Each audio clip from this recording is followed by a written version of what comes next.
Salut à tous, encore un député LFI pris en flagrant délit de violence. Le député Sébastien Deloju, figure de la France insoumise à Marseille, vient d'être condamné à 5 000 € d'amende par le tribunal correctionnel pour violence aggravée.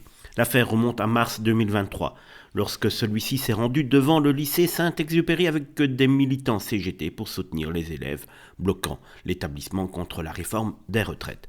Mais ce qui devait être une action politique a vite dégénéré, et oui, quand on ne sait pas se retenir, c'est souvent comme cela que ça finit. Le député LFI a frappé le principal adjoint et la CPE à coups de pied. Bah oui, pourquoi pas, vous allez me dire. Est-ce cela la conception de la démocratie chez LFI? Apparemment oui, frapper des fonctionnaires de l'éducation nationale, intimider ceux qui ne pensent pas comme eux et semer la pagaille sous couvert de militantisme, alors que les enseignants et encadrants doivent déjà gérer l'effondrement du niveau scolaire, l'explosion des incivilités et l'insécurité dans certains établissements. Voilà que les élus censés représenter la République se permettent d'agresser physiquement ceux qui tiennent encore debout l'éducation nationale. Bravo, monsieur Deloju.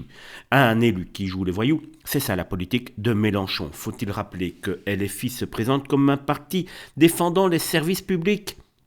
Pourtant, quand cela ne leur convient pas, ils frappent les représentants de ces mêmes services. Ce n'est pas la première fois que la France insoumise montre un vrai visage. Ce parti qui se veut insoumis n'est en réalité qu'une bande de militants radicaux qui méprisent les institutions et la loi. Que ce soit les insultes, les violences en manif, le soutien aux émeutiers ou aujourd'hui un député qui se permet d'agresser physiquement des cadres de l'éducation nationale, LFI prouve une nouvelle fois qu'il n'a rien d'un parti républicain. Pendant que les Français bossent dur pour payer leurs factures, pendant que Marseille souffre de l'insécurité, voilà comment se comporte un député payé par l'argent des contribuables, c'est-à-dire par nous.